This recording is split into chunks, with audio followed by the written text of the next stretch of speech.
all right, it hasn't got a light on here, but the thing about religious science that's different is that it gives you some clear rules about how the universe works.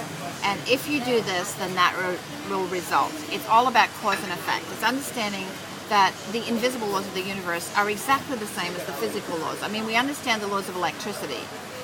You can't see electricity, but you can see the effect that it has.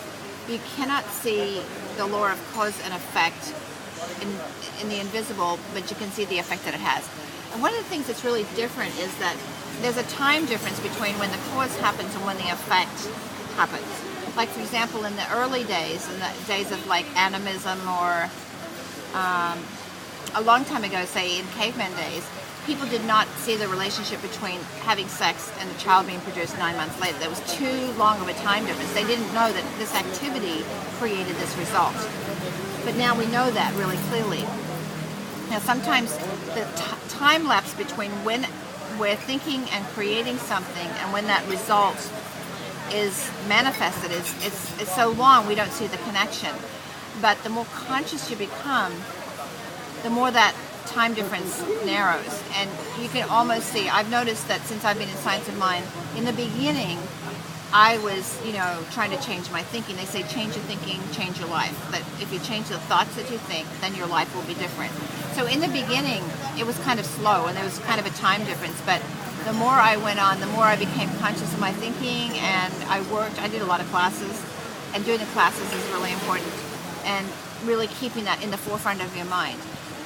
To do the classes and to put those things into practice, then the cause and effect became much closer together. So I really saw the results in my life about what was happening, and my life has improved exponentially. My income has improved probably 10 times, which is huge. Yes. And Yes.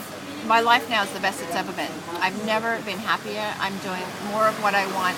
More good things are coming to me. And I credit that to the teachings of the Science of Mind, and really understanding the rules, really understanding the philosophy. It's not really, it is a philosophy, but it's more just really understanding the way the universe works and putting it into practice. It's a way of life. Yeah, it's not a religion.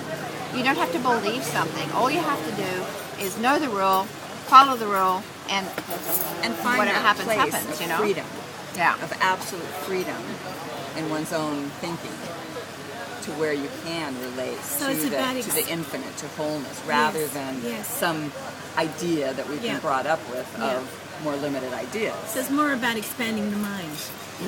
Yeah. To where we can align our thinking, our feeling, our expectations with infinite good. Yeah. Versus all And then you the have ideas we have thank you. about, so many people would think that was the most ridiculous thing in the world, to think that there's actual power in it. Thank you.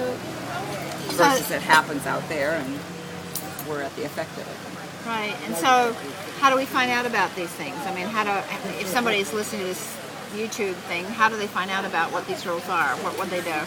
And I personally like the word tools better than, Rules. I think it's not one of really the things that I've learned is the tools, the practices that allow one to have the experience, to experience the results in a consistent way, just like when you apply the laws of nature. Right, so they could pick up the main book, which is The Science of Mind by Ernest Holmes. They could pick up books written by other people, like You Can Heal Your Life by Louise Hay. Or they can look up a Center for Spiritual Living, and they're all over the world. So look at that up on the internet, Center for Spiritual Living, and there'll be a center hopefully somewhere near you. And if not, there's a lot of people that do stuff online these days. Maybe it's on YouTube. Yay!